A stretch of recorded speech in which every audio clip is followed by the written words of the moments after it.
والصلاة والسلام على رسول الله أما بعد فأعوذ بالله من الشيطان الرجيم بسم الله الرحمن الرحيم وما أرسلناك إلا رحمة للعالمين. عنوان تقریر ہے آپ صلی اللہ علیہ وسلم امن و سلامتی کے علم بردار.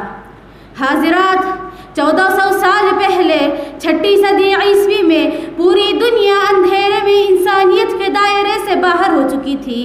آدمی ایسا وحشی اور درندہ بن چکا تھا کہ شیر اور بھیڑیے اسے دیکھ کر شرما رہے تھے. زمین بے گناہوں کے خون سے رنگین ہوتی جا رہی تھی.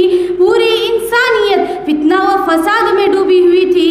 ایسے میں رب رحمان اور رحیم کی رحمت جوش میں آئی اور نبی آخر الزمان محمد بن عبداللہ صلی اللہ علیہ وسلم کو وما ارسلناک الا رحمتا للعالمین کے خطاب سے نواز کر زمین کو امن و سلامتی کا گہوارہ بنانے، لوگوں کو سیدھی راہ پر چلانے، خالق و مالک کی پہچان کرانے کی بھاری ذمہ داری دے کر عرب کی سرزمین پر مبعوث کر دیا.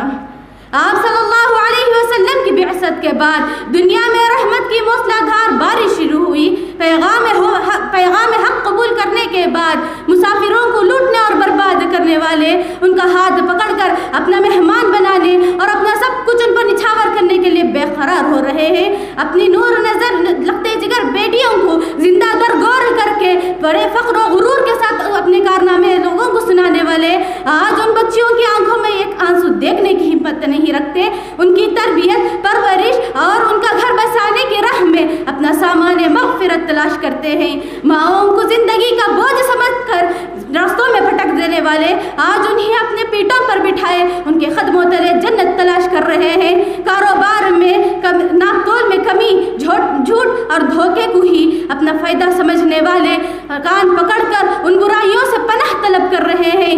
زندگی کی بے شمار برائیاں، بے حیائیاں، بد اخلاقیاں آپ صلی اللہ علیہ وسلم کی بعثت کے بعد معاشرے سے ایسے گم ہو گئی جیسے وہ کبھی تھی ہی نہیں. یہ اس لیے کہ آپ صلی اللہ علیہ وسلم کا کردار آپ کی تعلیمات سے ذرا بھی مختلف نہیں تھا.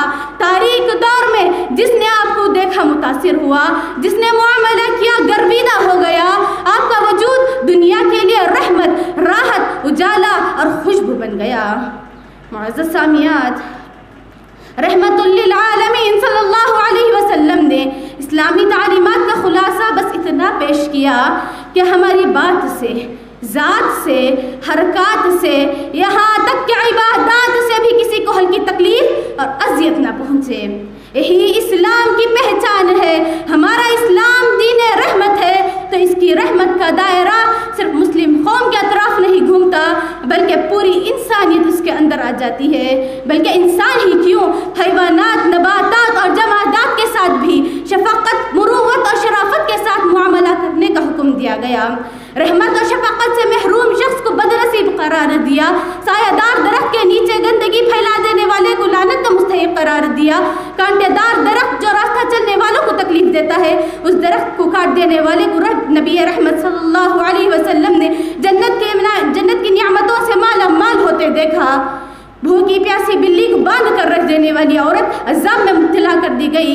خندہ پیشانی کے ساتھ پیش آنا، راہ گم کردہ انسان اور نابینا کو منزل تک پہنچا دینا بھلائی اور نیکی بتایا گیا. وہ شخص جنت میں جا ہی نہیں سکتا جس کی تکلیفوں سے اس کا پڑوسی محفوظ نہ ہو. اور اچھا مسلمان اس شخص کو کہا گیا جس کی زبان اور ہاتھ سے ایک دوسرا مسلمان محفوظ رہے. معزز سامعات، تاریخ اس بات پر گواہ ہے کہ میرے نبی نے کفار کے ظلم و ستم کا جواب بھی اپنے کریمانہ اور شریفانہ اخلاق سے دیا. جو لوگ آپ صلی اللہ علیہ وسلم پر ظلم و ستم کے پہاڑ توڑ رہے تھے، ان کو جھوٹا اور پاگل کہہ رہے تھے، ان کو قتل کرنے کی نئی سازشیں کر رہے تھے، ایسے ظالموں اور جانی دشمنوں کے لیے رات کی تاریکیوں میں اللہ رب العالمین کے سامنے رو رو کر آپ صلی اللہ علیہ وسلم دعائیں کر رہے ہیں، یا اللہ انہیں ہدایت دے. اور اس یہاں تک کہ اللہ رب العالمین آپ صلی اللہ علیہ وسلم کو تسلی دیتے ہوئے سورہ کہف کی آیت نمبر 6 میں ارشاد فرمایا فَلَعَلَّكَ بَاخِعٌ نَفْسَكَ عَلَىٰ آثَارِهِمْ إِن لَّمْ يُؤْمِنُوا بِهَٰذَا الْحَدِيثِ أَسَفًا. اے نبی صلی اللہ علیہ وسلم، آپ اپنے آپ کو اس غم میں ہلاک کر لیں گے کہ یہ لوگ ایمان کیوں نہیں لاتے۔ سلام اس پر جس نے گالیاں سن کر دعائیں دی، سلام اس پر جو راتوں کو امت کے لیے روتا تھا۔ اور طائف کا واقعہ، اللہ اکبر، ایسا دل دہلا دینے والا اور المناک واقعہ تھا جس پر فرشتے کے حوصلے کو جواب دے گئے۔ پہاڑوں کا فرشتہ جبرائیل علیہ السلام کے ساتھ حاضر ہوا اور عرض کیا، اے نبی صلی اللہ علیہ وسلم، آپ مجھے حکم دے، میں ابھی ان لوگوں کو ان دو پہاڑوں کے درمیان کچل کر رکھ دوں گا۔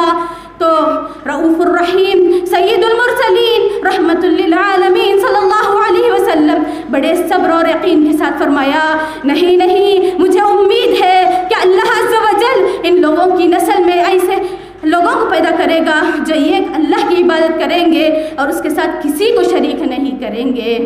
اپنے دشمنوں کے لیے ایسی رحمت اور شفقت کا یہ جذبہ اور حوصلہ ہے کوئی تاریخ انسانی میں اس کی مثال۔ سلام اس پر جو دنیا کے لیے رحمت ہی رحمت تھا۔ خلاصہ کلام یہ ہے کہ امت مسلمہ کے ہر فرد کو چاہیے کہ وہ آپ صلی اللہ علیہ وسلم کی زندگی کو اپنے لیے نمونہ سمجھے، اپنے آپ کو انسانیت کے لیے امن و سلامتی کا ذریعہ بنائے۔ دعا ہے رب العالمین سے کہ اللہ تبارک و تعالی ہم تمام کو نبی کریم صلی اللہ علیہ وسلم کی تعلیمات پر عمل کرنے کی توفیق دے۔ السلام علیکم ورحمۃ اللہ وبرکاتہ۔